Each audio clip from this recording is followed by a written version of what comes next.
একটা কোশ্চেন হ্যাঁ ছিল বলো। স্যার এখানে তো স্যার স্প্রিংটা তো স্যার যদি স্যার সেন্টার অফ মাসে কানেক্টেড না থাকতো স্যার তাহলে তো ওইটার জন্য স্যার টর্ক নিতাম না সেক্ষেত্রে। কোনটা? মানে স্প্রিংটা স্যার না না স্প্রিং এর যে ইয়াটা কিন্তু, এটা গোলকটা কিন্তু গড়ায় গড়ায় আগাবে, এটা গড়ায় গড়ায় আগাবে। হ্যাঁ, এবং এইখানে এই যে আমরা এফ ইকুয়াল টু, এই যে এফ ইকুয়াল টু 2/5 ma, এটা কিন্তু এ চেঞ্জ হলে এটা এ যখন ম্যাক্সিমাম এটা ম্যাক্সিমাম, এ যখন জিরো এটা জিরো, পরিবর্তনশীল। হ্যাঁ, বলতে পারো স্যার এখানে তো ঘর্ষণ বলের জন্য আস্তে আস্তে শক্তির অপচয় হবে। তা ঠিক আছে, শক্তির অপচয় হবে, ড্যাম্প হারমোনিক মোশন হবে, কিন্তু আমরা ওমেগা কিন্তু যতক্ষণ পর্যন্ত ঘুরবে ওমেগা কিন্তু সেম থাকবে। হ্যাঁ, আস্তে আস্তে বিস্তার কমতে থাকবে, ওমেগা কি থাকবে, সেম থাকবে। আর হলো ড্যাম্পিং হবে না সেক্ষেত্রে? হ্যাঁ হ্যাঁ, ড্যাম্পিং হবে, ড্যাম্প হবে। তো এটা ড্যাম্প কিন্তু হলে স্যার ওমেগা সেম থাকে কেমনে? ওয়ালাইকুম সালাম, জি আছি ভালো। আমি আসলে যেটা অনলাইনে ক্লাস নিতেছি তো, পরে আলাপ করি।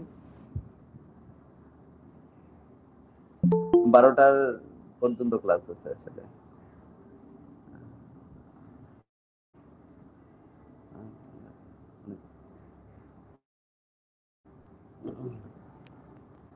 ড্যাম্প হইলেও এখানে ওমেগা সেম থাকবে, কারণ দেখি এই M A equal to minus K x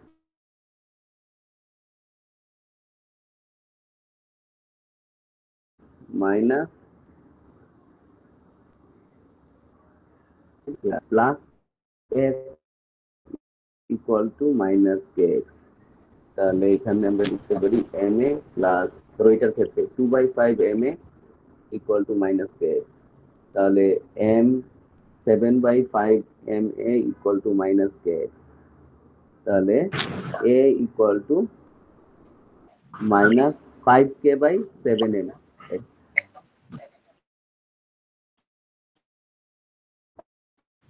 এখন দেখো, এর মাস কমলে এ কমবে, এক্স কমলে এক্স এর আস্তে আস্তে যদি বিস্তার কমতে থাকে এক্স কমবে, কিন্তু ওমেগা তো চেঞ্জ হবে না।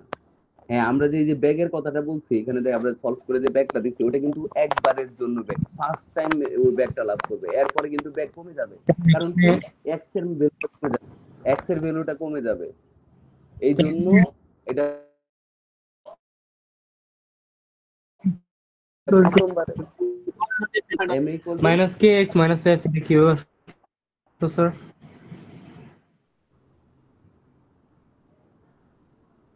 এক্স এর বিপরীত দিকে বল না। জি স্যার। তাহলে ত্বরণ আর সরণ কি? বিপরীত। সমানুপাত, বিপরীতমুখী। এখন ঘর্ষণ বল কি মানে ত্বরণকে কমাইতে চাইবে। জি স্যার। তাহলে ওইটা শক্তি কি সমান থাকবে স্যার সব ক্ষেত্রে? কোনটা? মানে স্যার এখানে স্যার টোটাল এনার্জি কি সেম থাকবে? শক্তি ই ইকুয়াল টু হলো যদি ধরো হাফ কে স্কয়ার না, ইয়েস তাহলে এ কি সেম থাকবে? স্যার এখানে sir half M V square half M square এগুলো আছে না স্যার? ড্যাম যদি হয় এ কি সেম থাকবে? না স্যার। তাহলে এ যদি সেম না থাকে শক্তি কেমনে সেম থাকবে? স্যার এক জায়গায় দেখছি স্যার এখানে টোটাল এনার্জি লেখে তো ওখানে ডিফারেন্সিয়েশন করে স্যার টাইম বের করছিল স্যার, ডি ওভার ডিটি ওটা জিরো ধরছিল স্যার। জানি না আমি, এটা এটা এত কিছু দরকার নাই তো, এভাবেই তো হয়ে যাচ্ছে। হ্যাঁ হ্যাঁ হ্যাঁ, এইভাবেই হয়ে যাচ্ছে। আমার স্যার এনার্জি কি স্যার সেম ধরছিল স্যার সেক্ষেত্রে? এনার্জি তো সেম দরকার নাই আসলে, আমার এখানে ওমেগাটা কনস্ট্যান্ট থাকলে আমরা বলে ফেলতেছি, মানে করে ফেলতে পারতেছি। তাহলে এই যে আমরা ওমেগা স্কয়ার সমান কি লিখতে পারি? ওমেগা স্কয়ার সমান সমান হলো 5k/7m। তাহলে ওমেগা ইকুয়াল টু √5k/7m। ঠিক আছে, এখন এইখানে মানে যেটা হলো একবারের ক্ষেত্রে ওরা ওই শক্তির নিত্যতা এটা কিন্তু যান্ত্রিক শক্তি নিত্যতা না, শক্তি নিত্যতা দেখাইতে পারবে, কারণ হলো ঘর্ষণ বলের বিরুদ্ধে কাজ, আর ওইটা মিলে ঠিক থাকবে। তাহলে একবার শক্তি নিত্যতা দেখাইতে পারবে। তো আমাদের আসলে যতক্ষণ ঘুরবে ওমেগা কনস্ট্যান্ট থাকবে, টি থাকবে, আস্তে আস্তে বিস্তার কমতে থাকবে, বাকি সব ব্যাগ কমতে থাকবে, বাকি সব কমতে থাকবে। কিন্তু এই যে দেখো ভি ইকুয়াল টু কত, ওমেগা এ, ওমেগা কনস্ট্যান্ট, এ কমতে থাকবে, প্রথমবারের বিস্তার দ্বিতীয়বারের বিস্তার সমান হবে না। তাহলে আস্তে আস্তে সাম্য বিন্দুতে ব্যাগ কমতে থাকবে, কিন্তু ওমেগার মান কি থাকবে, সেম থাকবে। তাহলে টি ইকুয়াল টু হবে টুয়াইস পাই রুট ওভার এই যে 7m/5k। এটা কনস্ট্যান্ট থাকবে, ওমেগাও কনস্ট্যান্ট থাকবে, কিন্তু বিস্তার চেঞ্জ হতে থাকবে, এক্স এর ভ্যালু চেঞ্জ হতে থাকবে। ক্লিয়ার?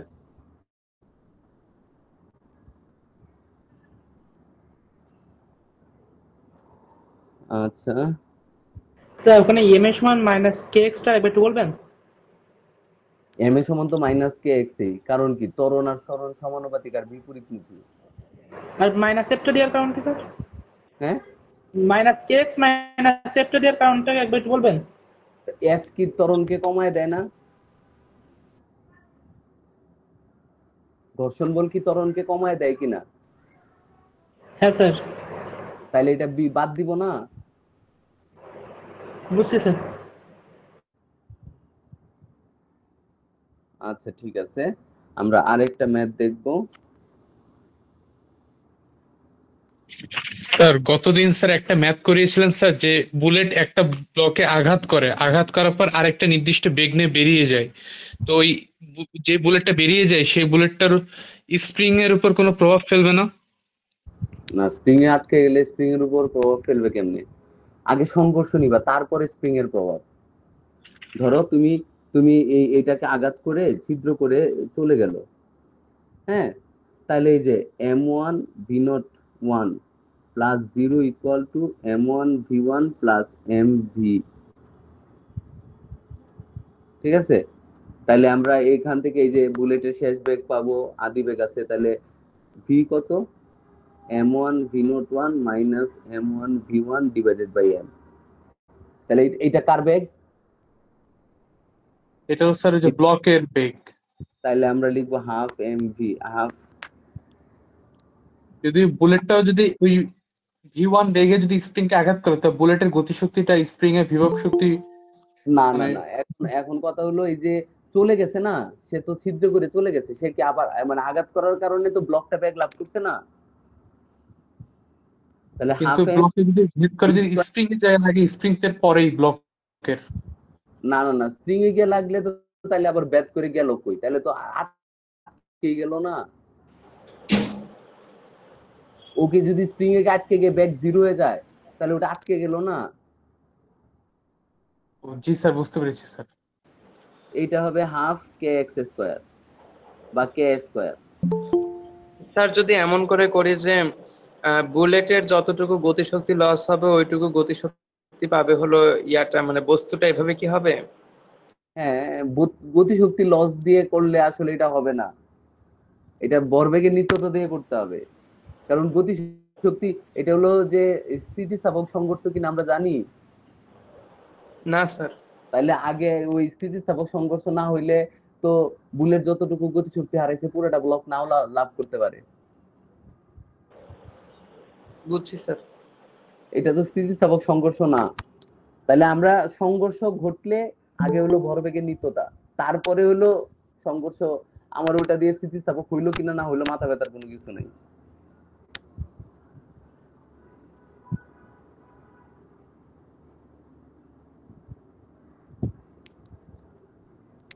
আচ্ছা, আমরা ধরো এটার মধ্যে দুইটা ব্লক আছে,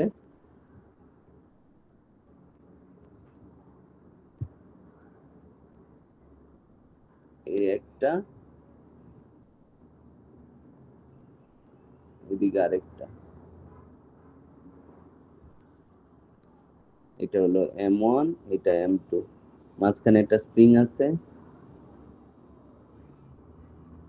এবং এইটা আটকানো।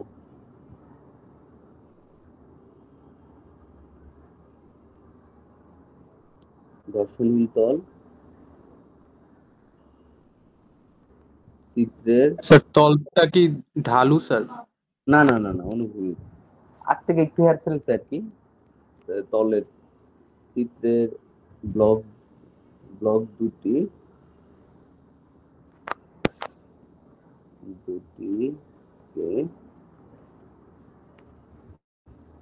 250 নিউটন পার মিটার বল ধ্রুবকের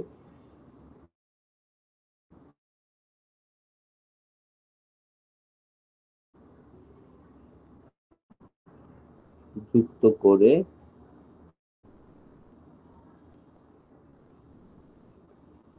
স্প্রিংটিকে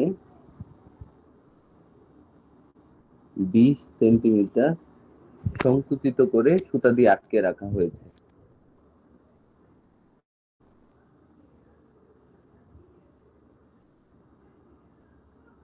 সুতা দিয়ে আটকে দেওয়া হয়েছে, সংকুচিত করে সুতা দিয়ে আটকে দেওয়া হয়েছে। ঠিক আছে, M1 ইকুয়াল টু 4 কেজি এবং M2 ইকুয়াল টু 5 কেজি হলে নাম্বার এ, সুতা কেটে দিলে বস্তুগুলোর ব্যাগের মান কত হবে নির্ণয় করো। সুতা কেটে দিলে ব্লক দুটির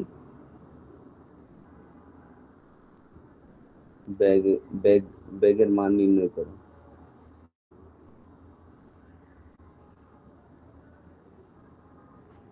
নাম্বার বি, উদ্দীপকের ব্যবস্থাটিকে দুলতে দিলে দোলনকাল কত হবে।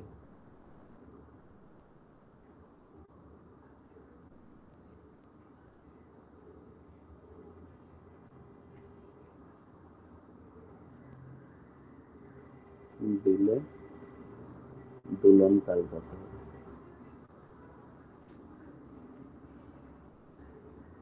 এটা এই যে যদি আমরা এমনি নরমালি এক করে রাখি, এক করে ছেড়ে দিলে দেখা যায় এরা এইভাবে দুলতে থাকে। এটা একটা প্রসেস। এটা একবার মনে হয় বাংলাদেশে এডমিশনে আসছে, এই জন্য সূত্রটা আমরা ডেরিভেশনে যাব না, জাস্ট সূত্রটা মনে রাখাটা কঠিন না, এই জন্য বি নাম্বারটা গেলাম আর কি। তাহলে প্রথমটার ক্ষেত্রে দেখো আদি ভরবেগ কত, তাহলে M1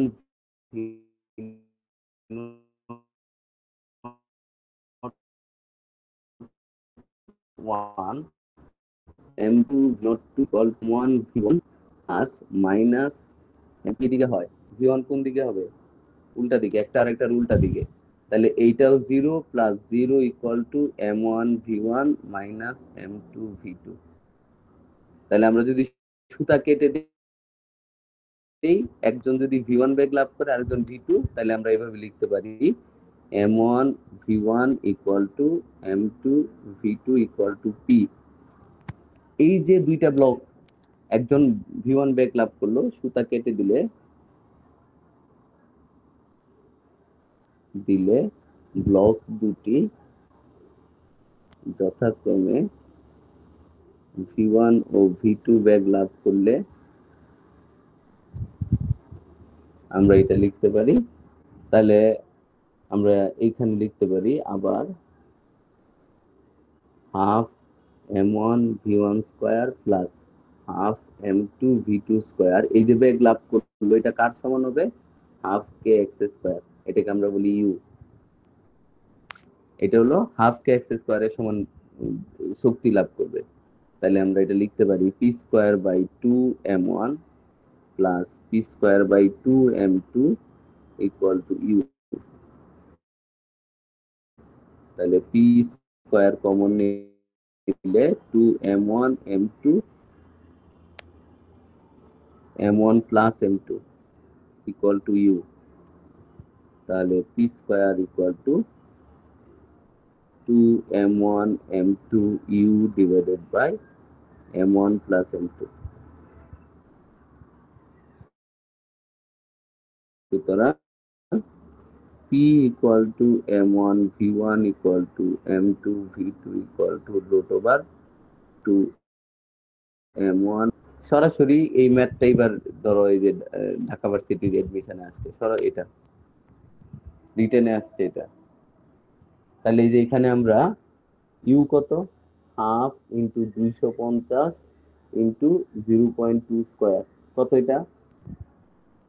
ইউ এর ভ্যালু কত?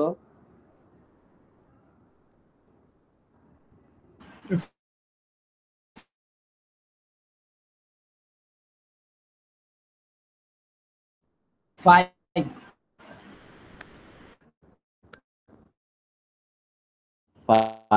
5 ডিভাইডেড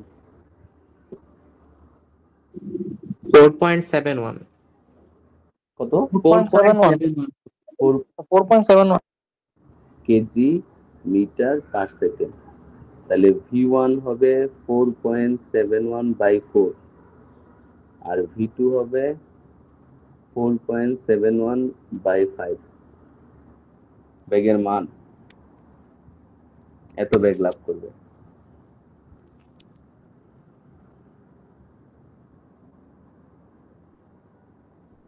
ঠিক আছে, একটা কত আসে 1.1785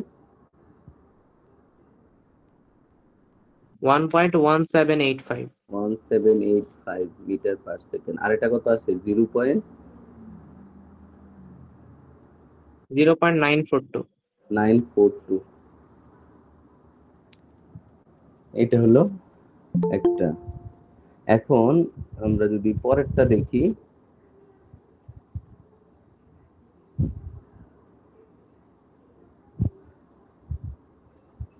আমরা ধরো এইভাবে যদি জাস্ট একটা ব্লক, এরকম একটা ব্লক আছে, এই স্প্রিং এরকম, এটা M1 এটা M2, জাস্ট একটাকে টেনে ছেড়ে দাও, একটাকে টেনে ছেড়ে দিলে ও দুলতে থাকবে, ওরা দুলতে থাকবে।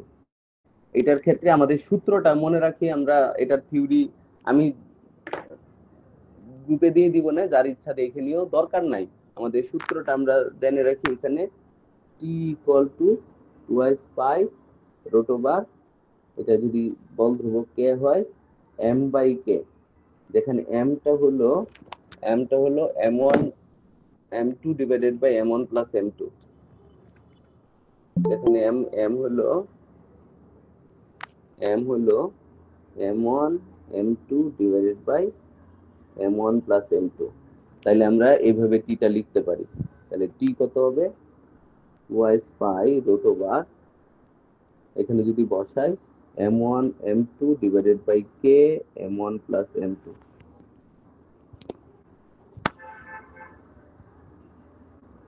এটা হবে আমাদের দোলনকাল।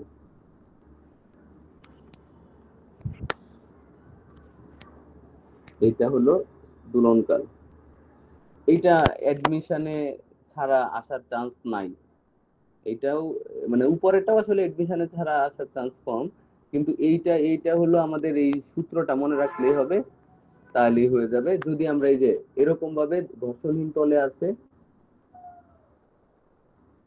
তাহলে একটাকে যদি আমরা যে কোনো একটাকে যদি টেনে ছেড়ে দেই, এরা অনুভূমিক ভাবে দুলতে থাকবে, এই যে কোনো কিছু আটকানো ছাড়াই দুলতে থাকবে, তখন দুলনকাল হবে এই T = 2s pi root over m1 m2 divided by k into m1 plus m2। Sir এক্ষেত্রে কিভাবে স্যার দোলনটা কোষে একটু সম্পন্ন হবে? উপরের দিকে একটু তুলবেন কাইন্ডলি স্যার, আমি একটু দেরিতে জয়েন করেছিলাম। কি মানে স্যার প্রশ্নটা একটু জাস্ট তুলে দিলে আমার জন্য সুবিধা হতো প্রশ্নটা দেখার জন্য। হ্যাঁ, এই যে দিলাম। দুই পাশে স্যার গোলক থাকতো স্যার। গোলক থাকলে তো এই যে গড়াবে। স্যার এক্ষেত্রে দোলনটা সম্পন্ন হবে কিভাবে স্যার? কোনটা? মানে এক্ষেত্রে দোলনটা সম্পন্ন হবে কিভাবে? ওই একবার প্রসারিত হবে আরেকবার সংকুচিত হবে। দুইটাই? হ্যাঁ হ্যাঁ, স্প্রিংটা একবার প্রসারিত হবে, দুইটা একবার বাইরের দিকে যাবে আরেকবার ভিতরের দিকে আসবে, দুইটা ব্লকই বাইরের দিকে যাবে ভিতরের দিকে আসবে, এইভাবে দোলন সম্পন্ন হবে। জি স্যার, বুঝতে পারছি। স্যার স্যার এখানে হ্যাঁ, একটাকে টেনে ছেড়ে দিলে আর দুইটাকে একসাথে টেনে ছেড়ে দিলে কি দুটো একই কেস হবে? মোটামুটি, কারণ এগুলো তো বিস্তারের উপর নির্ভর করে না। হ্যাঁ, বিস্তারের কারণে গতি শক্তি বেশি হয়, দোলন কালের ইফেক্ট থাকে না।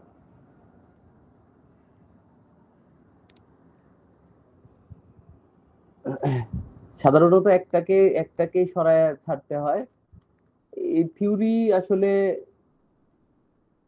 এটা আমাদের লেভেলের বাইরে, তারপরেও এটা আসছে একবার, এই জন্য জাস্ট একটু আইডিয়া দিয়ে রাখা আর কি।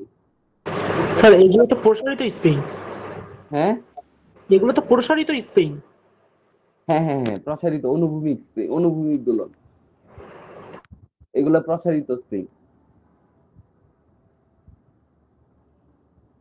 কিন্তু ম্যাক্সিমাম অ্যাপ্লিকেশন কিন্তু প্রসারিত স্প্রিং এর, কিন্তু আমাদের বইয়ে স্টার্ট হয়েছে তো মানে মানে নরমাল স্প্রিং দিয়ে, যেটা প্রসারিত না, এরকম স্প্রিং দিয়ে আমাদের বইয়ের ফিজিক্সটা কিন্তু স্টার্ট হয়েছে। এটাই হলো ঝামেলা।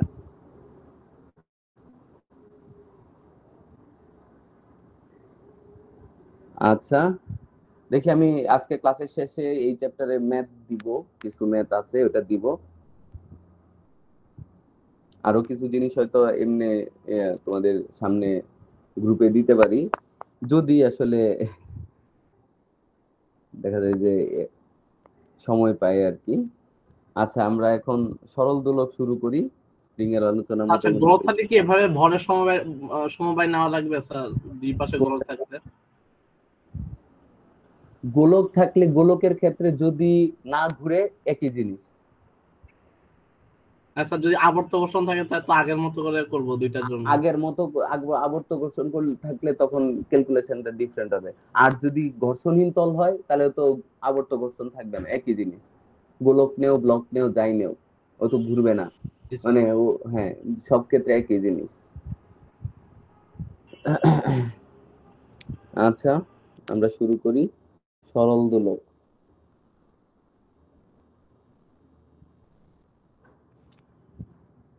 প্রথমে আসি কার্যকরী দৈর্ঘ্য।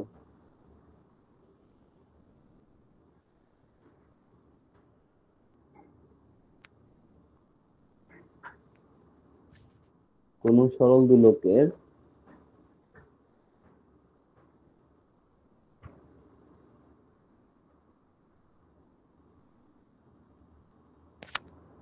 ক্ষেত্রে ঝুলন বিন্দু হতে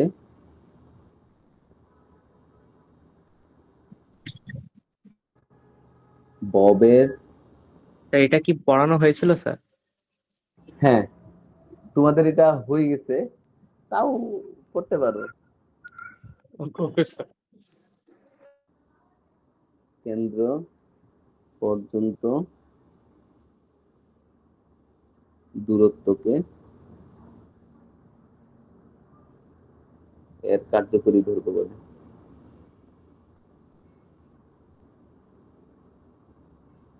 ম্যাথ গুলা একটু ডিফারেন্ট দেখানোর চেষ্টা করব, অনেক কিছুই যেগুলা ওইখানে আলোচনা হয় না হয়তো এখানে দেখাবো। আমরা যদি একটা সরল দোলক নিই,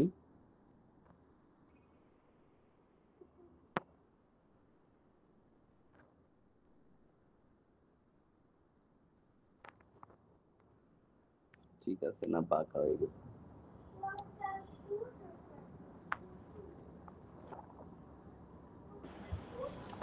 স্যার হ্যাঁ বলো। স্যার এই টপিকটা তো আমরা পড়ছি, এটা কি স্যার মানে নতুন পড়াবেন নাকি স্যার ওই ক্লাসটাই করাচ্ছেন? ওই ক্লাসটাই যারা করে নাই তাদের তো ওইটাই লাগবে না। ও স্যার তাহলে কি আজকে আর আমাদের মানে থাকতে হবে না, লিভ নিব স্যার? তোমার ইচ্ছা, থাকতে পারো চলে যেতে পারো, সমস্যা নাই। তবে যে রেকর্ড নতুন কিছু কি করাবেন আজকে আর? নতুন ম্যাথ দু একটা দেখাবো, ও, আচ্ছা নতুন স্যার। কিছু দেখাবো।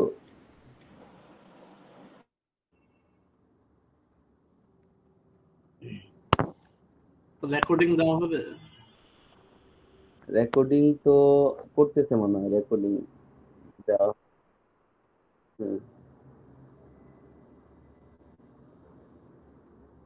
এইটা তাহলে কার্যকরী দৈর্ঘ্য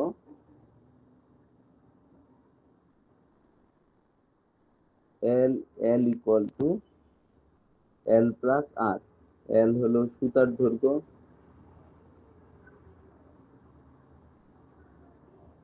আর আর হলো সুতার প্রান্ত হতে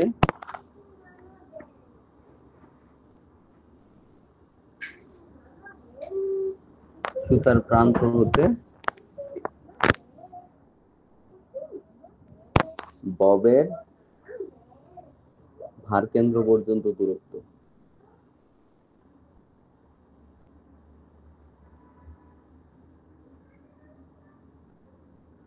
তাহলে এটাকে যদি আমরা দুলতে দেই,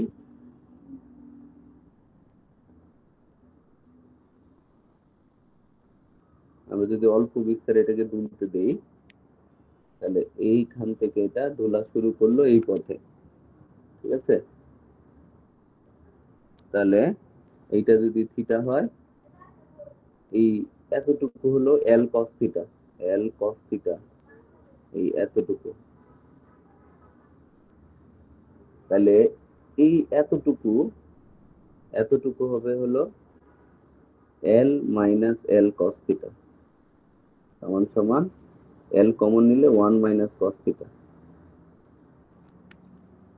ঠিক আছে? এবং এইখানে যদি আমরা দেখি, এইদিকে এমজি, এটা থিটা, এইদিকে হলো এমজি কস থিটা, আর এই স্পর্শক বরাবর কাজ করবে এমজি সাইন থিটা। তাহলে এই থিটা বা এক্স এইদিকে, তাহলে আমরা লিখতে পারি MG M A equal to minus MG sine theta, ঠিক আছে? তাহলে A equal to minus G sine theta equal to minus G theta, কারণ থিটা ক্ষুদ্র হলে sine theta nearly theta radian. এই শর্ত আমরা বসায় এখানে পাই A equal to minus G theta, তার মানে A equal to minus G by G into X by L. কেন? কারণ কৌণিক সরণ থিটা ইকুয়াল টু বৃত্তচাপ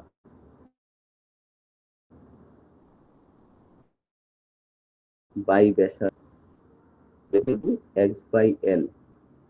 তাহলে আমরা লিখতে পারি A equal to minus G by L into X. তাহলে A equal to minus G by L into x.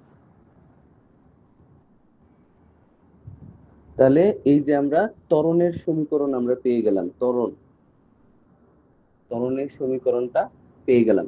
এবং এখানে একটা কথা বলি, আমরা সর্বদাই যদি এটাকে এইভাবে লিখতে চাই, এ ইকুয়াল টু হবে মাইনাস এই যে G effective by L into x.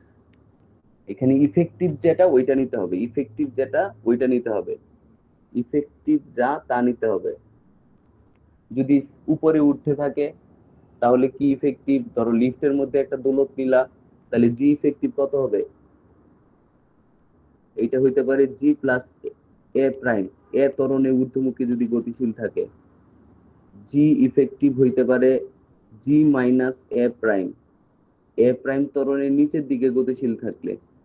G effective অনেক কিছুই হইতে পারে, তবে মাথায় রাখতে হবে এখানে হলো এটা হলো ইফেক্টিভ ত্বরণটা নিতে হবে। এখন আসি, এই যে আমরা সূত্র পাইলাম A equal to minus G by L into X. আমাদের এই সূত্রও আছে A equal to minus K by M X, আরেকটা সূত্র আছে A equal to minus omega square X. তাহলে আমরা যদি প্রথম দুইটাকে কম্পেয়ার করি, সুতরাং G by L equal to K by M, ঠিক আছে? এইখান থেকে আমরা পাই K equal to M G by L, এটা হলো বল ধ্রুবক, এটা বল ধ্রুবক, ঠিক আছে? আবার তাইলে টি ইকুয়াল টু লিখতে পারি 2i pi root over K by M, M by কে,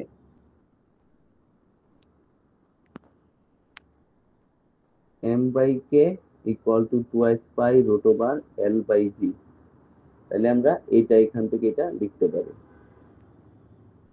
এবং এই দুইটা সমীকরণকে যদি আমরা মিলাই, তাহলে আমরা লিখতে পারি omega square equal to G by L. তাহলে ওমেগা কত? রুট ওভার g/l, এটা হলো কৌণিক কম্পাঙ্ক।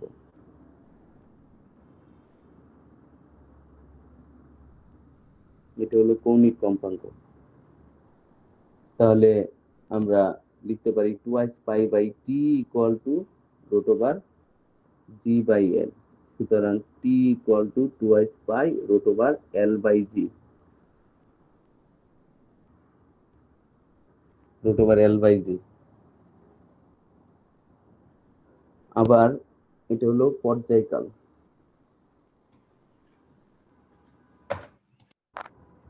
এবং আমরা যদি দেখি তাহলে কম্পাঙ্ক কত হবে? f = 1/t, তাহলে 1/2π√g/l, এটা হলো কম্পাঙ্ক। এটা হলো কম্পাঙ্ক। তাহলে এই গেল স্প্রিং এর কি বলে সরল দোলকের থিওরি। এবং এইখানে যেটা কন্ডিশন যে থিটা লেস দেন ইকুয়াল কত হবে? 4 ডিগ্রি হইতে হবে, না হলে এটা সরল দোলক হবে না। 4 ডিগ্রি বেশি হইলে সরল দোলক হবে না। স্যার এবার ঢাবিতে যে এমসিকিউটা আসছিল না সরল দোলকের ক্ষেত্রে, ওটা একটু দেখা দিলে ভালো হতো। কি আসছিল? সরল প্রশ্নটা দেখেননি? আচ্ছা আমি গ্রুপে দিয়ে দেবো, মানে কালকে একটু দেখা দিন। হ্যাঁ, কালকে সকাল 10টায় আমাদের ক্লাস হবে, ঠিক আছে? 10টায় তো যে শহীদ স্যার নিতে চাইছিল, একটু পরে আমি নিয়ে যাবো। আমি 11:30টায় এখান থেকে বের হবো, বাড়ি যাবো, ঠিক আছে? এরপরে ক্লাস আচ্ছা, আপনার হোম টাউন কোথায় স্যার? ময়মনসিংহ। যদিও আমি শহরে না, একবারে গ্রামের বাড়িতে যাবো। স্যার শহীদ স্যার রেকর্ড ক্লাস দেয় না স্যার।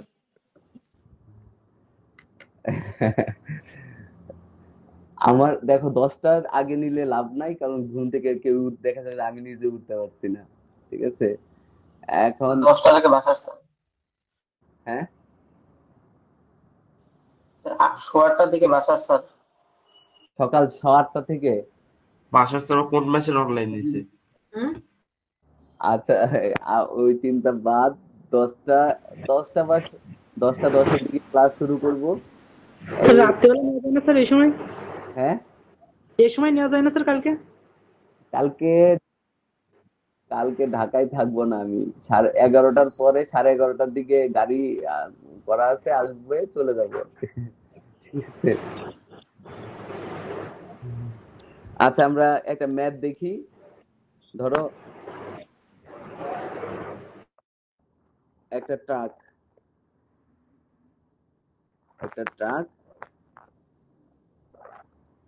এই হলো এর চাকা।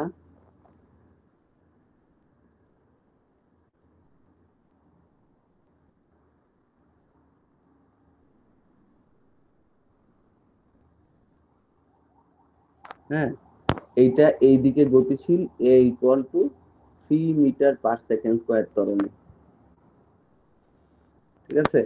এখন এইখানে একটা সরল দোলক আছে,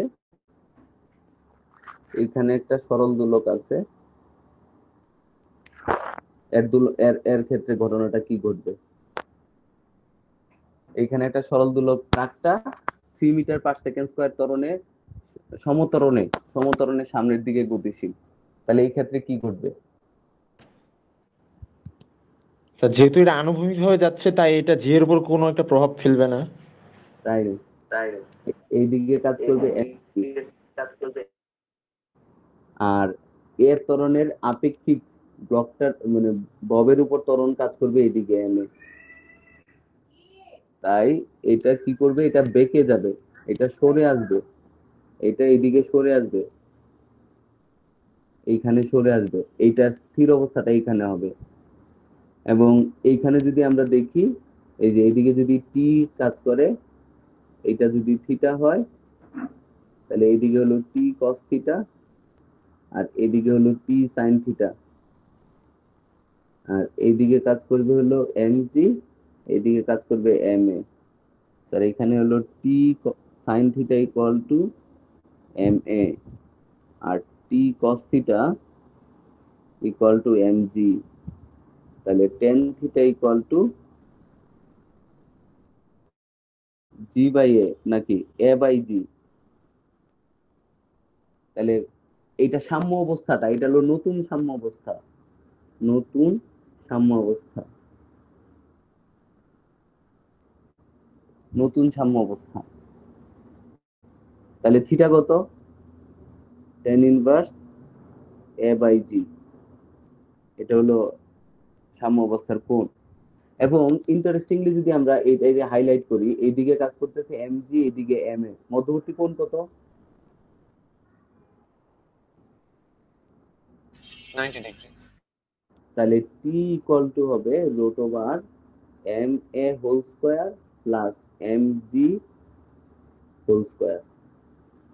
তাহলে দেখো M square A square plus M square G square, ঠিক আছে? তাহলে T equal to M root over A square plus G square. তাহলে এইটা হলো T equal to M G effective. Sir এখানে জি ইফেক্টিভটা কত? Root over A square plus G square. এইটাও আসছে এবার বুয়েটে। স্যার ওটা মানে পানির উপরে ছিল। যার যে উপরে থাকুক, এরকম যদি থাকে আর কি, যাই তো। তাহলে হ্যাঁ হ্যাঁ, একই জিনিস আসবে। তাহলে টি কত হয়ে যাবে? টি ইকুয়াল টু হয়ে যাবে 2s বাই রুট ওভার এই যে এল বাই জি ইফেক্টিভ। হ্যাঁ, এখানে এল ইকুয়াল টু ধরো 1.3 মিটার। তাহলে আমরা এখানে বের করে ফেলতে পারি।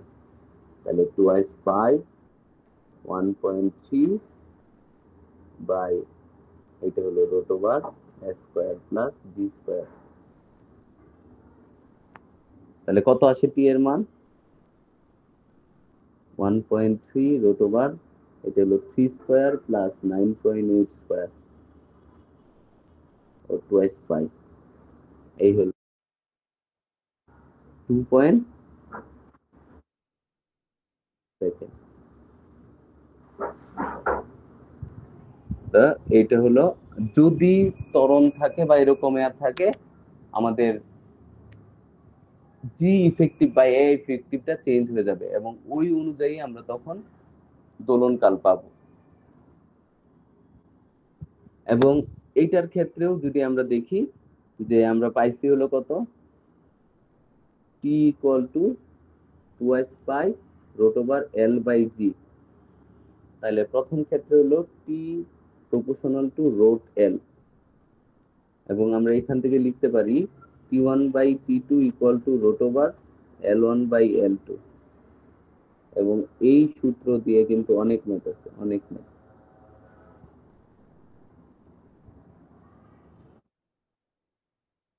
হ্যাঁ, বই ভরা এই সূত্র দিয়ে।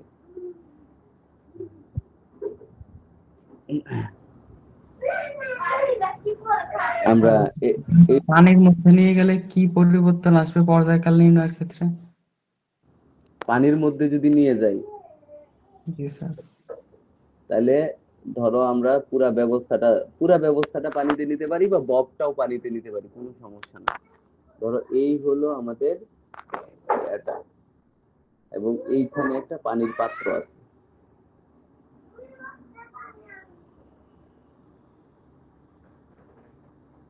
পানির পাত্র আছে, নিচের দিকে কি কাজ করবে? এমজি। উপরের দিকে কি কাজ করবে? ভি রো ডব্লিউ জি, প্লবতা। হ্যাঁ। তাহলে এম জি ইফেক্টিভ কত? M G minus V rho W G, কি ঠিক আছে? তাহলে ভি রো জি ইফেক্টিভ, আর এটা তো রো দিলে হবে না, হ্যাঁ না না, এইখানে তো আমরা এখানে কি নিব? আচ্ছা আচ্ছা, ওইভাবে আমরা না লিখি, জি ইফেক্টিভ হয়ে যাবে হলো তাহলে কত, এই যে V rho G minus V rho W G divided by M. ও এম তো হলো প্রকৃত ভরে নিতে হবে, ঠিক আছে। তাহলে এটা হলো ভি রো জি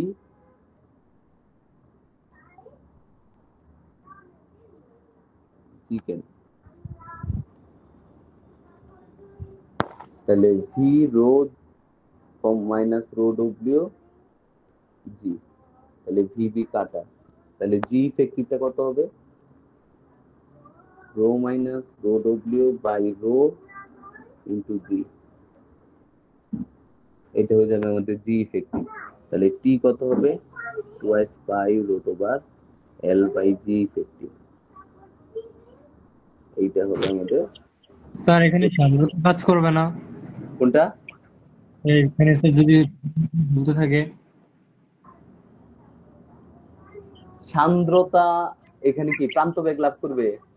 না স্যার, মানে এখানে একটু মানে বাধা খাবে না স্যার পানির জন্য?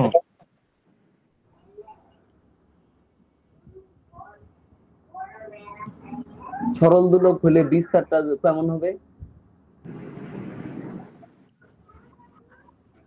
শুনো, এই যে আমরা কিন্তু এই যে প্রান্ত বেগ দিয়ে ম্যাথ করাই নাই, যখন প্রান্ত বেগের আগে এই স্টোকসের সূত্র দিয়ে ম্যাথ করাই নাই, আমি যখন এটা ডিটেলসে দেখতে গেছি, আমি যে লেখাটা পাইছি যে প্রান্ত বেগের আগে মানে এই সান্দ্র বল এটা ড্রামাটিক্যালি চেঞ্জ হয়, বেগ যখন কম থাকে অনেক কম থাকে, আর বেগ যখন বেশি হয় হঠাৎ করে অনেক বেড়ে যায়,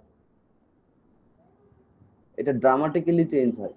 স্যার এই ক্ষেত্রে আমরা মানে তরলের বাধাটাকে এই ক্ষেত্রে ব্লকের ভর আমরা যদি দেখো, এই যে কালকে যে ম্যাথটাতে আটকে গেছিলাম, আজকে যেটা সলভ দিছি, এইখানে ঘর্ষণ বলটাকে জন্য আমরা মোটামুটি এটা উপেক্ষা করছি, ঠিক আছে। হ্যাঁ, এইখানে সান্দ্রতার জন্য আস্তে আস্তে কি হবে, এই বিস্তার কমতে থাকবে, বড় হতো, তাহলে পানির বাধা বেশি লাগতো না।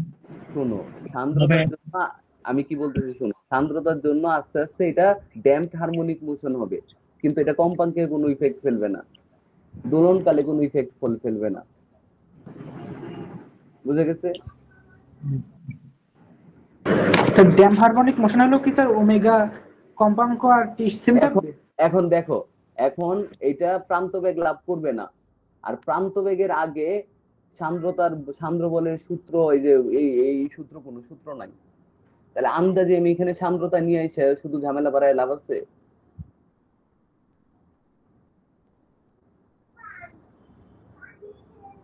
ড্যাম্প আমার তো দোলনকাল মোটামুটি কাছাকাছি হইলেই হইলো না,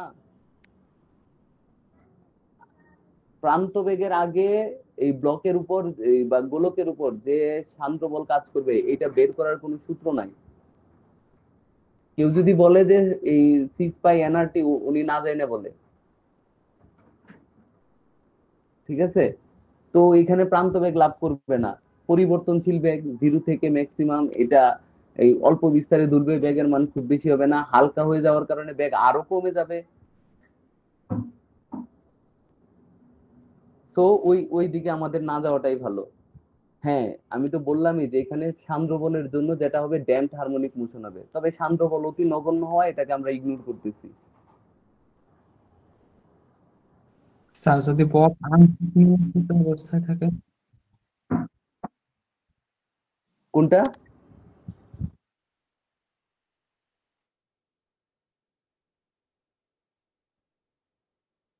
তাই একই কথা, একই জিনিস। স্যার যদি আংশিক নিমজ্জিত থাকে ববটা, মানে 1/3 নিমজ্জিত আছে কিনা, এখানে ঝামেলা আছে, আংশিক নিমজ্জিত থাকলে ঝামেলা আছে। কেন? কারণ হলো এখানে যখন আমি বিস্তার করতে থাকবো, এই আংশিক নিমজ্জিত আরো উপরে উঠে যাবে, করবে, তখন হলো পৃষ্ঠটান কাজ করবে, ওইটা এত কমপ্লিকেটেড দরকার নাই, এত কমপ্লিকেটেড দরকার নাই। আর স্যার কৃত্রিম উপগ্রহ বা চাঁদে নিয়ে গেলে সেক্ষেত্রে কি জাস্ট জি এর পরিবর্তনটা কাউন্ট করে পুরো টি এর পরিবর্তনটা আসবে, নাকি অন্য কোনো ফ্যাক্টর আছে? ওই জি ইফেক্টিভ, জি দোলন, হ্যাঁ দোলন মানে কাল যে হলো জায়গায় নিয়ে যায় জি ইফেক্টিভ বের করলে বাকি সবকিছু সেম, হ্যাঁ তাই তো? জি ইফেক্টিভ যা আছে তা দিয়ে আমরা কাজ করব। টি ইকুয়াল টু এই যে twice by root over L into G effect L by G effective. এখানে জি পানি যদি আমরা ইয়ে করি বা তরলে নিমজ্জিত করি তাহলে আমরা এই যে এটা এভাবে পেয়ে যাব। ঠিক আছে? তরলে স্রোত থাকলে তরলে স্রোত থাকলে দুলবে না, দুললে ওই যে আরেকটু টাফ হবে। এই যে আমরা গাড়ির ব্যাগ থাকলে দেখছি না, গাড়ির ব্যাগ তরল থাকলে দেখছি না, ওইভাবে বেঁকে যাবে, বেঁকে গিয়ে দিলে ওইভাবে দুলবে। আচ্ছা হ্যাঁ সুষম বেগ হ্যাঁ সুষম বেগ থাকবে তো তো একদিকে সরে যাবে না, ওই ওই জায়গায় সরে যাবে। তারপরে ওইখান থেকে আমাদের কাউন্ট করতে হবে। এই এত ঝামেলার কিছু আসবে না। এই ডুবন্তটাই তো অ্যাকচুয়ালি অনেক এরর আছে। কারণ ওই যে আমরা এই যে সান্দ্রতার হিসাব করতে পারি না, কারণ হলো এই প্রান্ত বেগের আগে সান্দ্র সান্দ্র বলের মান এটা রেপিডলি চেঞ্জ হয়, কোনো নিয়ম মানে না যে তুমি একটা নিয়মের মধ্যে ফেলবা, এটা ফেলা যায় না। তো যেহেতু তুমি কোনো নিয়মের মধ্যে ফেলতে পারতেছো না, তুমি এক্সপ্লেন করতে পারতেছো না। হ্যাঁ অল্প ধরে বা নগণ্য ধরে বাদ দিয়ে দিয়ে আমরা এটা এটা নিয়ে আসলাম। আচ্ছা তাহলে হ্যাঁ পানি ভর্তি খুলক নিলে কোনো সমস্যা না। পানি ভর্তি যদি নেই তাহলে প্রথমে কি থাকবে, পানি ভর্তি যদি নেই, এই যে একটু বড় করে আঁকি, এই পানি ভর্তি ভারকেন্দ্র কই থাকবে, মাঝখানে। হ্যাঁ একটা ছিদ্র করে দিলা, পানি পড়তে থাকবে। ঠিক আছে, পুরাটা ভর্তি আছে, এই মাঝখানে আছে, এই অর্ধেক পর্যন্ত এটা নিচে নামবে, তারপরে আবার খালি হইতে থাকলে উপরে উঠবে। একবারে সম্পূর্ণ খালি হইলেও মাঝখানে, পুরা ভরা থাকলেও মাঝখানে। মাঝখানেটা কি হবে, ভারকেন্দ্রটা এই মাঝখান থেকে কমে নিচে যাবে, আবার উপরে ওইটা ভারকেন্দ্রে চলে আসবে।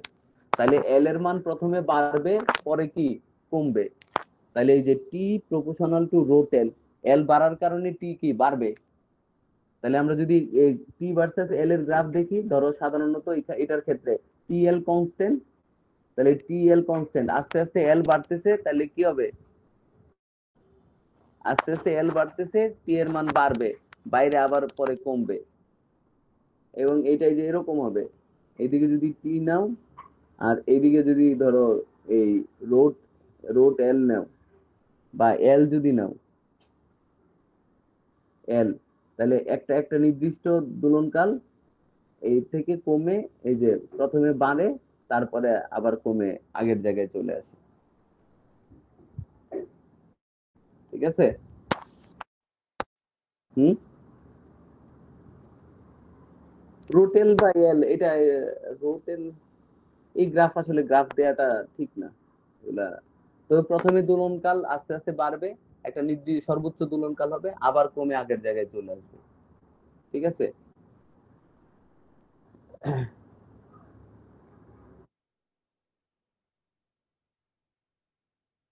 হ্যাঁ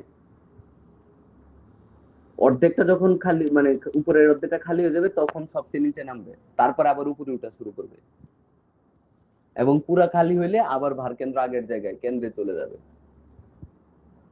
এবং এটা এটা এরকম হইতে পারে, ধরো একটা বাচ্চা দুলনা দুলতেছে, তাহলে হঠাৎ করে দাঁড়ায় গেলে কি হবে, ভারকেন্দ্র উপরে উঠে যাবে, হ্যাঁ এল কম হয়ে যাবে, দোলনকাল মানে বেড়ে যাবে, সরি দোলনকাল কমে যাবে, দ্রুত দ্রুত সে দুলতে শুরু করবে।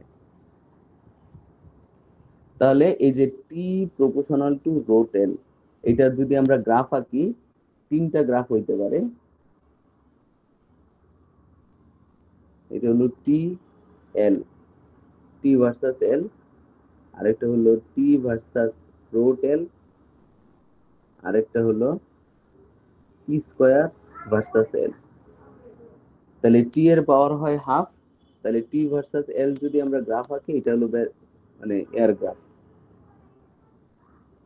এরকম এই যে y ইকুয়াল টু রোট এক্স এর গ্রাফ,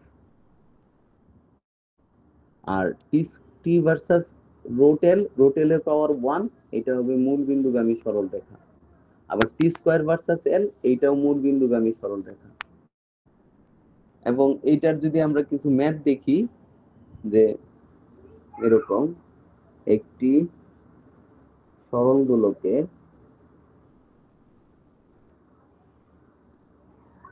কার্যকরী দৈর্ঘ্যে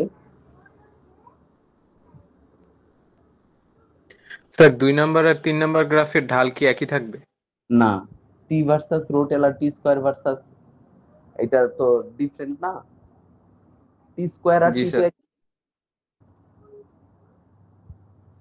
টি এর একক হলো সেকেন্ড আর টি স্কয়ারের একক হলো সেকেন্ড স্কয়ার, দুইটা তো এক জিনিস না, তাহলে ঢাল কেমনি সেম থাকে? একটি সরল দোলকের কার্যকরী দৈর্ঘ্যের শতকরা কিরূপ পরিবর্তন করলে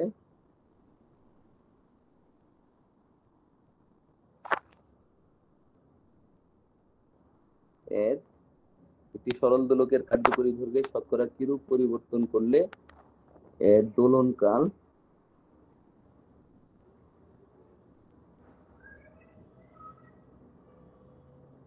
10% বৃদ্ধি পাবে।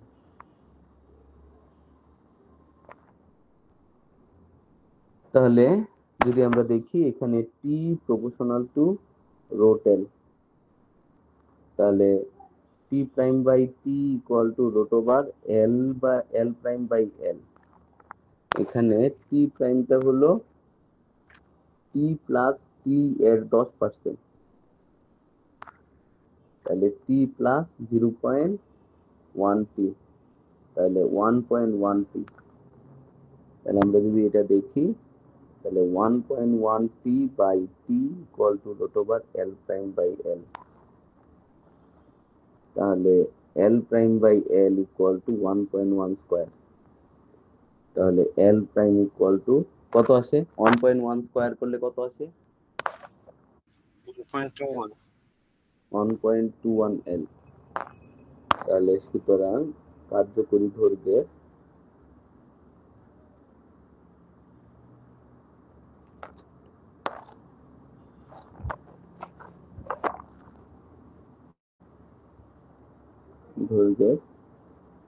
শতকরা পরিবর্তন হবে L prime by L into 100%, তাহলে 1.21 L minus L by L into 100%, 21% না, 21%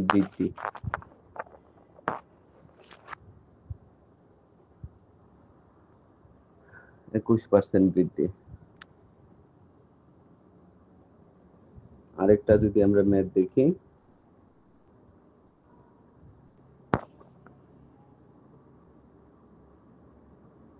একটি সরল দোলকের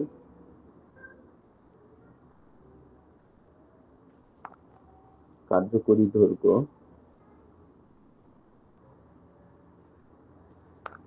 দ্বিগুণ বৃদ্ধি করলে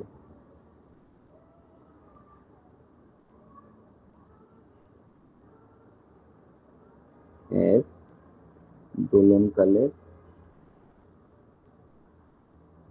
শতকরা পরিবর্তন কত হবে?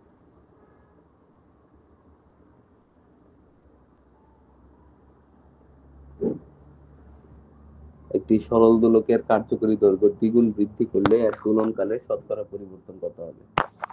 তাহলে একটা হলো দ্বিগুণ বৃদ্ধি করা, আর একটা হলো দ্বিগুণ করা, দুইটা দুই কথা কিন্তু। দ্বিগুণ তাহলে এল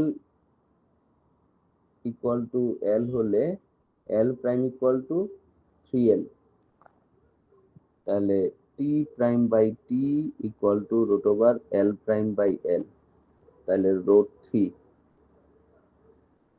টি প্রাইম ইকুয়াল টু রুট 3 কত? 1.73 নাকি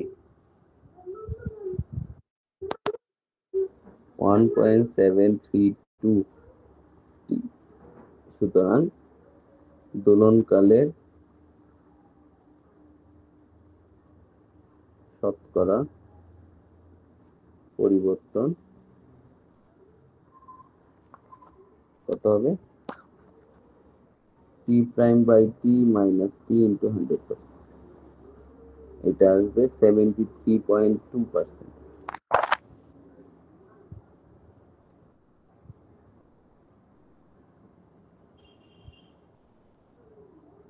তারপরে আসি এই যে T proportional to 1 by root G, তার মানে হলো T1 by T2 equal to root over G2 by G1। এইটা দিয়েও প্রচুর ম্যাথ আছে, পাহাড়ের উচ্চতা নির্ণয়, অনেক কিছু আছে, এটা দিয়েও প্রচুর ম্যাথ আছে। তাহলে এইখানে যদি আমরা গ্রাফগুলা দেখি, এখানে 5টা ভিন্ন ভিন্ন গ্রাফ আছে, একটা দুইটা না।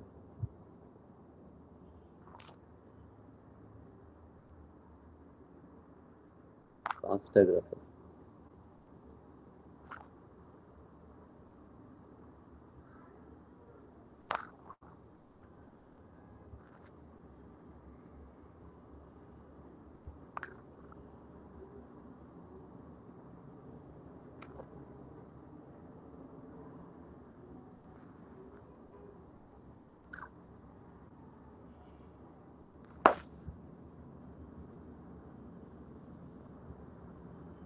প্রথমটা যদি আঁকি টি ভার্সাস জি, তারপরে হলো টি ভার্সাস রোড জি, তারপর হলো টি ভার্সাস 1 বাই জি, আর এটা হলো টি ভার্সাস 1 বাই রোড জি, আর এটা হলো টি স্কোয়ার ভার্সাস 1 বাই জি। তাহলে এদিকে নিব আমরা টি, এদিকে হলো জি। এটা ব্যস্তানুপাতিকের গ্রাফ, এটা ব্যস্তানুপাতিক, এবং এই গ্রাফটা হবে এরকম, হ্যাঁ, বা এটা আরেকটু ফ্ল্যাট হবে, আসলে এত এত হবে না, এটা এটা আরেকটু ফ্ল্যাট হবে, এরকম হবে। আর টি ভার্সাস রোড জি, এটা হলো টি, আর এদিকে যদি আমরা রোড জি নিই, আমরা একটু যদি দেখাই, ধরো ব্যস্তানুপাতিকের গ্রাফগুলো সব এরকম, তাহলে এইটার পাওয়ার যদি x to the power minus half হয়, এটা হলো x to the power minus 1, পরে x to the power minus 2, পরে x to the power minus 3। তাহলে এইখানে জি এর পাওয়ার হলো হাফ, দ্বিতীয়টার ক্ষেত্রে রোড জি এর পাওয়ার মাইনাস 1। তাহলে আমরা যদি দুইটাকে এমনি করি, দুইটা আসলে দুই ধরনের গ্রাফ, কম্পেয়ার করা চলে না, তাও আমরা একটু কি করব, এটাকে একটু স্ট্রিপার বা খাড়া ঢাল, একটু ঢালু করব, প্রথমটার তুলনায় এটা একটু ঢালু করব। তারপরে যদি টি ভার্সাস 1 বাই জি নেই, 1 বাই জি এর পাওয়ার হাফ, 1 বাই জি এর পাওয়ার হাফ, এটা এরকম হবে। আর যদি টি ভার্সাস 1 বাই রুট জি নেই, 1 বাই রুট জি এর মূল বিন্দুগামী সরল রেখা, আর টি স্কয়ার ভার্সাস 1 বাই জি, এইটা মূল বিন্দুগামী সরল রেখা।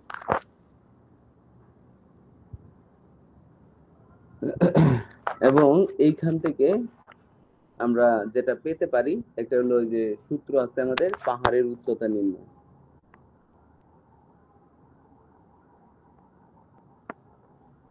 পাহাড়ের উচ্চতা নির্ণয়। স্যার আগামীকালও কি স্যার সরল দোলকের উপর ক্লাস হবে? হ্যাঁ হ্যাঁ, সরল দোলকের ম্যাথ গুলো আমরা করাবো, চিন্তা করো না। ঠিক আছে, ম্যাথ কিন্তু মিলবে না, এটা কনফার্ম থাকো। ঠিক আছে, রেকর্ডটা দিন।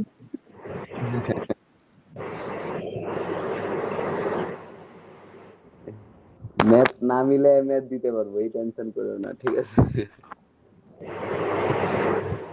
প্র্যাকটিস ভালোই হবে। থিওরিটা না মিলে উপায় নেই। কি আপনার নেটওয়ার্কের প্রবলেম হয়? কোনটা? বাড়িতে কি আপনার নেটওয়ার্কের প্রবলেম হয় স্যার? বাড়িতে তো মোবাইল দিয়ে যদি এটা ওয়াইফাই কানেক্ট করি, দেখা যায় যে বাসার রুমের মধ্যে যে কোনো ফোনেই মানে আসলে এত বেশি থাকে না, নেটওয়ার্ক থাকে না। যে গ্রামে বৈশাখ ক্লাস নিব, এটা মোটামুটি অকল্পনীয় বিষয়। আরে আমি তো এটা মানে এরকম না যে রাস্তাঘাটে বসে আমি ক্লাস নিতে পারবো, এটা তো সম্ভব না।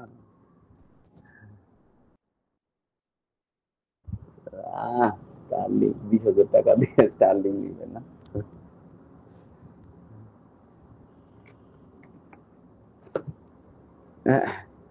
আচ্ছা, পাহাড়ের উচ্চতা নির্ণয়। আমরা যদি দেখি ধরো এরকম একটা পাহাড়, হ্যাঁ, এটা হলো সি লেভেল, সমুদ্র পৃষ্ঠ।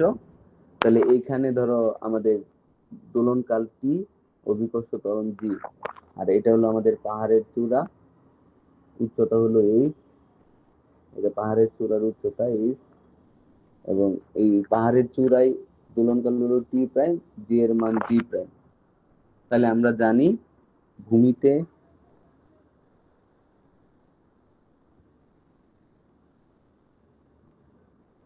জি কত, জিএম বাই আর স্কোয়ার, হ্যাঁ, আর এইচ উচ্চতায়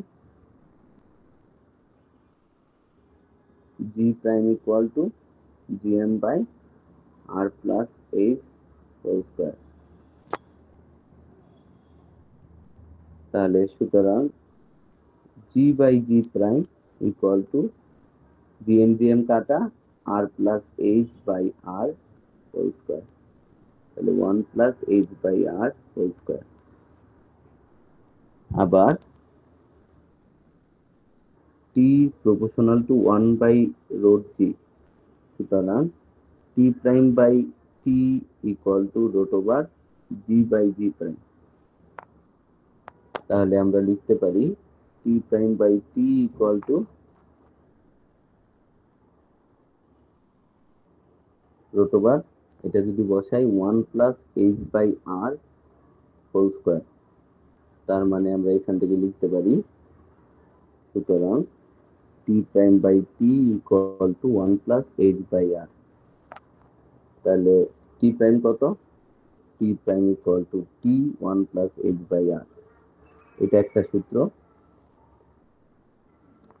আবার লিখতে পারি H by R equal to T prime by T minus 1, সুতরাং H equal to R T prime by T minus 1, এটা হলো আরেকটা সূত্র।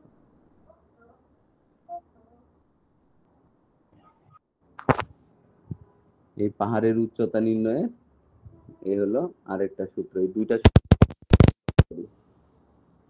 এবং প্রচুর ম্যাথ আছে।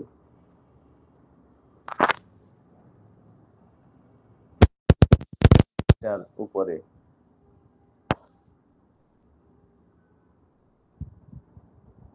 এখন আসি আমরা লাস্ট থিওরি আসলে শেষ থিওরির দিকে যাচ্ছি। তারপরে কালকের ক্লাস হয়তো ম্যাক্সিমাম ম্যাথই হবে, আজকে থিওরিটা শেষ করে ফেলবো হয়তো। সেকেন্ড দোলক,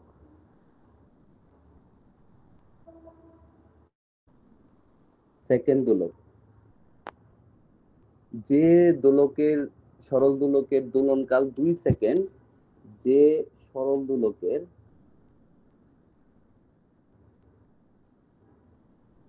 দোলনকাল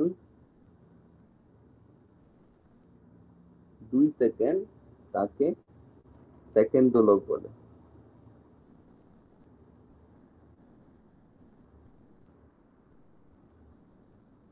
যে সরল দোলকের দোলনকাল 2 সেকেন্ড তাকে সেকেন্ড দোলক বলে। তাতে কি হলো যে এখানে টি ইকুয়াল টু 2 সেকেন্ড, তাহলে টি যদি 2 সেকেন্ড হয় তাহলে T equal to twice pi root over L by G. তাহলে আমরা লিখতে পারি 2 equal to 2 pi root over L by G, 2 2 কাটা, তার মানে হলো L by G equal to 1 by pi square, সুতরাং L equal to G by pi square, যা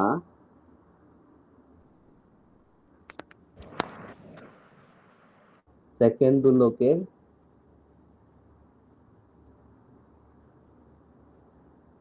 কার্যকরী দৈর্ঘ্যের সমীকরণ। আচ্ছা, সেকেন্ড দোলকের কার্যকরী দৈর্ঘ্যের সমীকরণ। এবং এই মানগুলা যদি আমরা কখনো করা লাগে, আচ্ছা এইখান থেকে আরেকটা রিলেশন আমরা রাখতে পারি। ধরো দুইটা সেকেন্ড জি ইফেক্টিভ, তাই না? কোনটা? এই জায়গার সূত্রে যে জি, এটা তো জি ইফেক্টিভ। হ্যাঁ, জি ইফেক্টিভ, সর্বদাই এটা জি ইফেক্টিভ। এই সূত্রে আমরা যে জিটা নিব মানে এটা হলো জি মানে জি ইফেক্টিভ যা তাই। ঠিক আছে, তাহলে জি ইকুয়াল টু ধরো 9.8 মিটার পার সেকেন্ড স্কয়ার হলে এল কত হবে? 9.8 বাই পাই স্কয়ার কত আছে? এটা 0.9929 কত আছে? 475,997 না মিটার।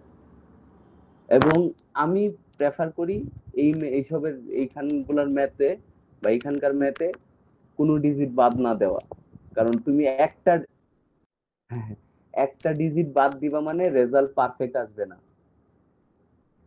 ডিজিট বাদ দিবা মানে রেজাল্ট পারফেক্ট আসবে না। একটু আগায় নিবা বা একটু করবা, কম নিবা, দেখবা কম চলে আসবে বা বেশি চলে আসবে, পারফেক্ট রেজাল্ট আসবে না। আচ্ছা, দুই জায়গার দুইটা দোলনকাল মানে দুইটা সরল দোলক যদি হয় দুই জায়গার, ধরো টি সেম, তাহলে জি এর মান যদি ভিন্ন হয় L1/G1 equal to root over L2/G2, তাহলে আমরা একটা রিলেশন পাই যে দুটি ভিন্ন জায়গার দুটি সেকেন্ড দোলকের ক্ষেত্রে ভিন্ন দুটি জায়গার দুটি সেকেন্ড দোলকের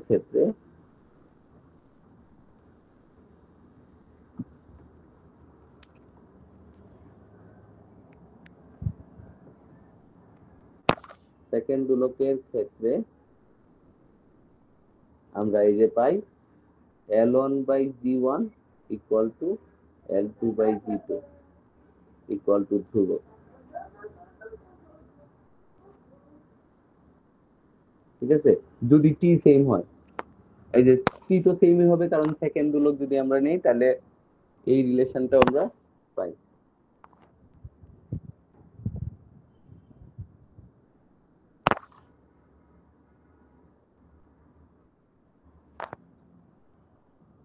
আচ্ছা, এখন আসি আমরা দোলক ঘড়ি। দোলক ঘড়ি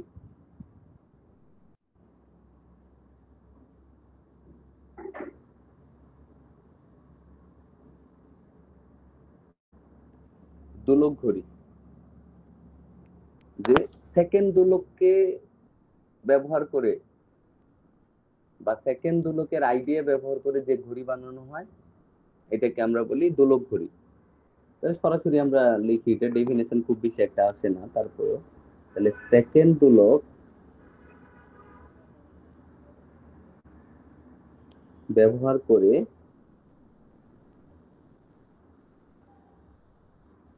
যে ঘড়ি তৈরি করা হয়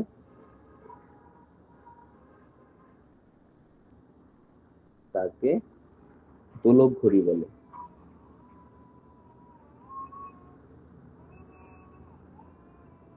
সেকেন্ড দোলক ব্যবহার করে যে ঘড়ি তৈরি করা হয় তাকে দোলক ঘড়ি বলে।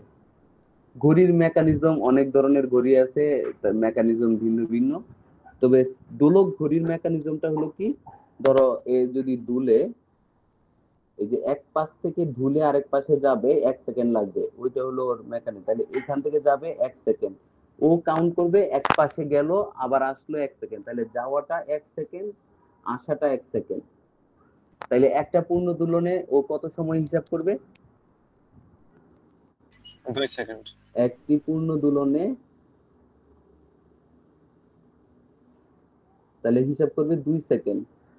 30টি পূর্ণ দোলনে হিসাব করবে 60 সেকেন্ড বা 1 মিনিট। 1800 পূর্ণ দোলনে হিসাব করবে 3600 সেকেন্ড 1 ঘন্টা বা 1 ঘন্টা। 43,200টি পূর্ণ দোলনে হিসাব করবে সে 86,400 সেকেন্ড বা একদিন।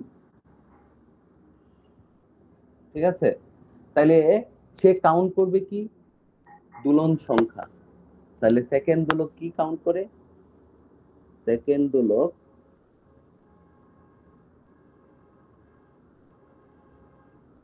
শুধু দোলন সংখ্যা হিসাব করে।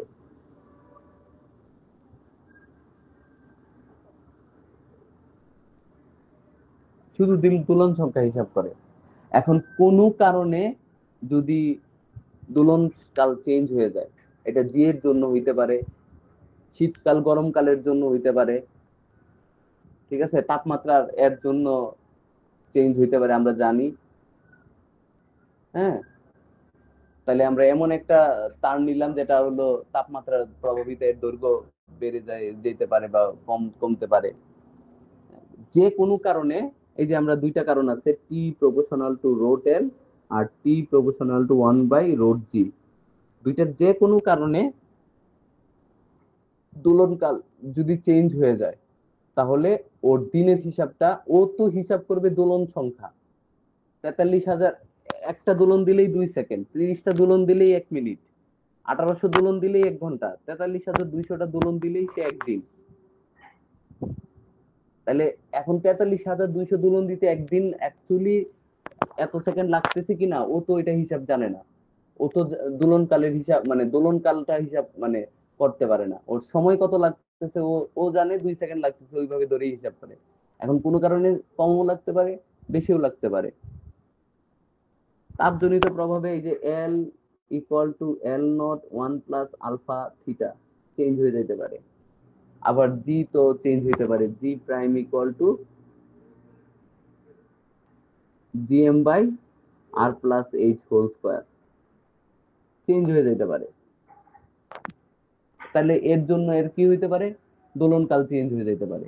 আর দোলনকাল যদি চেঞ্জ হয়ে যায়, তাহলে এর হিসাব মানে ও ওর মতো হিসাব করে, কিন্তু প্রকৃত হিসাবের সাথে একটা ঝামেলা হয়ে যায় আর কি। ওই বিষয়টাই আমাদের এখানে আছে। তাহলে এটা দুইটা বিষয় আমরা যদি প্রথমে ধরি, নাম্বার এ, যদি টি প্রাইম লেস দেন টি হয়, টি প্রাইমের ভ্যালুটা যদি টি এর থেকে কম হয়, তবে আমরা তিনটা সিদ্ধান্ত নিই। নাম্বার 1, ঘড়ি দ্রুত চলে। কেন দ্রুত চলে? কারণ তার 2 সেকেন্ড লাগে না, কম লাগে। তাহলে প্রকৃত 2 সেকেন্ডের আগে তার এক দোলন হয়ে যায়, প্রকৃত মানে 1 ঘন্টার আগে তার 1 ঘন্টা হয়ে যায়, প্রকৃত একদিনের আগে তার একদিন হয়ে যায়, এর জন্য দ্রুত চলে। এবং এটাকে আমরা বলি সময় লাভ করে, সময় লাভ করে। তার মানে কেন? এই যে আমরা যদি দেখি 43,200টা দোলন দিতে একদিনের কম সময় লাগে, প্রকৃত একদিনের কম সময় লাগে।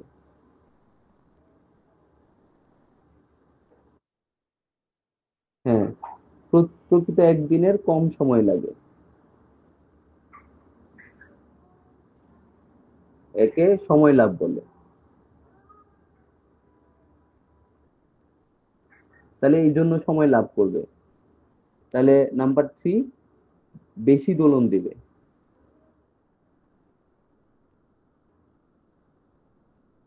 তার মানে হলো প্রকৃত একদিনে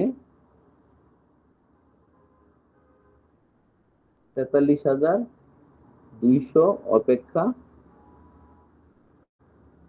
বেশি দোলন দিবে।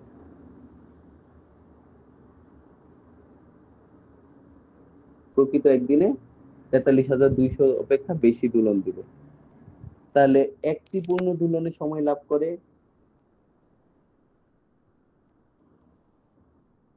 একটি পূর্ণ দোলনে সময় লাভ করে টি প্রাইম মাইনাস টি সেকেন্ড। তুমি কইলে আর আমিও লিখলাম, কারণ আমরা আগে পড়াইছি উল্টাটা না। তাহলে 1 মিনিটে সময় লাভ করে 30 into T minus T prime second. 1 ঘন্টায় সময় লাভ করে 1800 টি মাইনাস টি প্রাইম সেকেন্ড। আর 1 দিনে সময় লাভ করে 43,200 টি মাইনাস টি প্রাইম সেকেন্ড। এখন তাহলে বেশি দোলন দিবে, তাহলে আমরা এটা লিখতে পারি 1 মিনিটে বেশি দোলন দিবে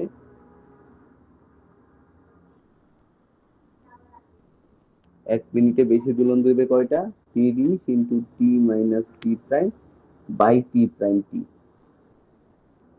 1 ঘন্টায় বেশি দোলন দিবে 1800 টি মাইনাস টি। স্যার ভাগ টি প্রাইম হবে নাকি টি হবে? টি কেন হবে? দোলনকাল কি ওর টি থাকবে না টি প্রাইম থাকবে? ওই ঘড়িটার দোলনকাল কি তখন আর টি থাকবে না টি প্রাইম হবে? তাহলে টি প্রাইম দিয়ে ভাগ করতে হবে না? বুঝছি। তাহলে 1 দিনে বেশি দোলন দিবে 43,200 টি মাইনাস টি প্রাইম বাই টি টি। তাহলে এইটা যদি মানে টি প্রাইমটা টি এর থেকে ছোট হয়ে যায়, এখন কোনো কারণে যদি বেড়ে যায়, ঠিক আছে, যদি কোনো কারণে, তাহলে আমরা কি পাবো? হ্যাঁ, যদি টি প্রাইম গ্রেটার দেন টি হয়, তাহলে আমরা 3টা ডিসিশন নিতে পারি। নাম্বার 1, দোলক ঘড়ি ধীরে চলবে।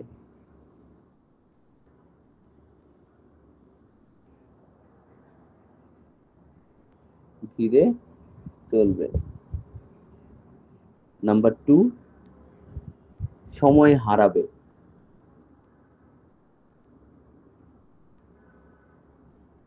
এইটা বোঝায়, অর্থাৎ ধরো আমরা যদি একদিনের হিসাব করি 43,200টি দোলন দিতে প্রকৃত একদিনের চেয়ে বেশি সময় লাগবে।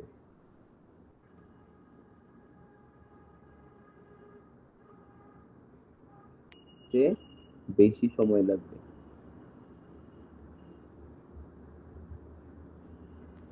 এইটাকে আমরা বুঝাচ্ছি এই যে সময় হারাবে। অ্যাকচুয়ালি তাহলে সে কি করবে? তার 43,200 দোলন সম্পন্ন করতে পরের দিন থেকে কিছু সময় নেওয়া লাগবে। এই পরের দিন থেকে যে সময়টা নিবে এইটাকে আমরা বলতেছি সময় হারানো। ঠিক আছে, সময় হারানো মানে 43,200টা দোলন দিতে 24 ঘন্টার বেশি, 86,400 সেকেন্ডের বেশি সময় লাগবে। তখন সে পরের দিন থেকে সময় নিবে, এটাকে আমরা সময় হারানো বলতেছি। 1800 দোলন দিতে 1 ঘন্টার বেশি সময় লাগবে, তাহলে পরের ঘন্টা থেকে সে সময় নিবে, এটাকে আমরা সময় হারানো বলতেছি।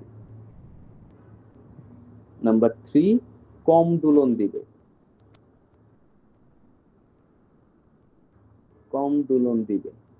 কম দোলন দিলে অর্থাৎ প্রকৃত একদিনে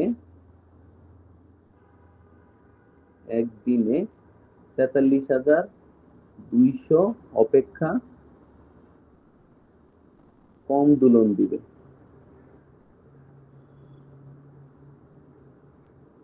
প্রকৃত একদিনে 43,200 দোলন দিতে পারবে না, তাহলে যতটা কম দিবে ওইটাই আমরা দেখব, কম দোলন দিবে।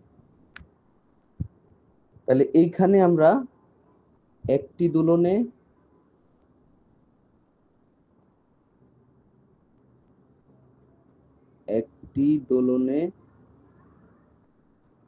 সময় হারাবে টি প্রাইম মাইনাস টি সেকেন্ড। 1 মিনিটে সময় হারাবে 30 ইন্টু টি প্রাইম মাইনাস টি সেকেন্ড, একদিনে 1 ঘন্টায়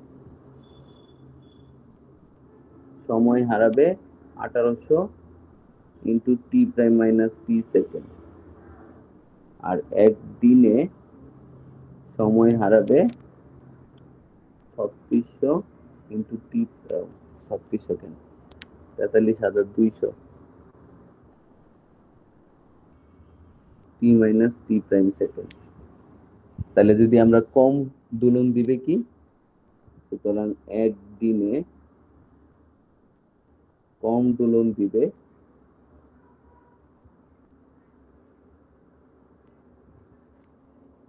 একদিন পরে, আগে 1 মিনিটে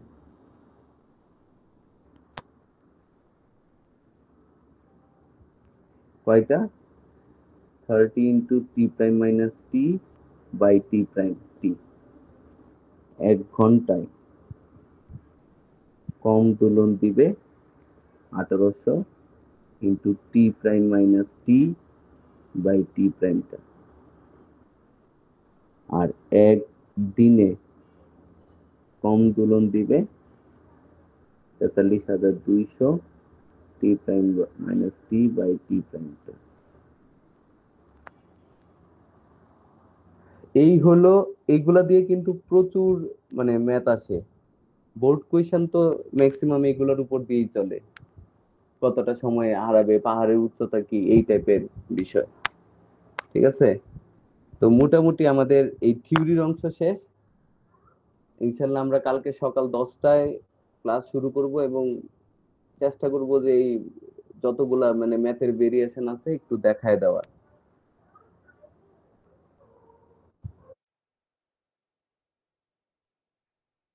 পর্যাবৃত্ত গতির লাস্ট ক্লাস বলতে আমরা এই সরল দোলকের শেষ করব, আর যারা এই যে আগে চলে গেছে বাড়িতে তাদের জন্য হয়তো কলেজ খুললে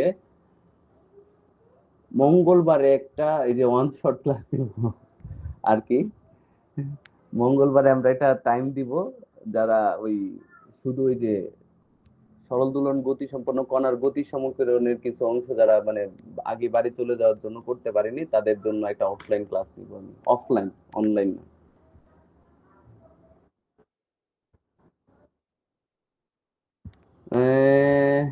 2-3 ঘন্টা।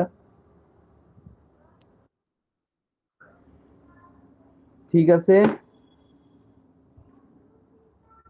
এই সেটআপ তুমি কালকে ক্লাস করবা তো?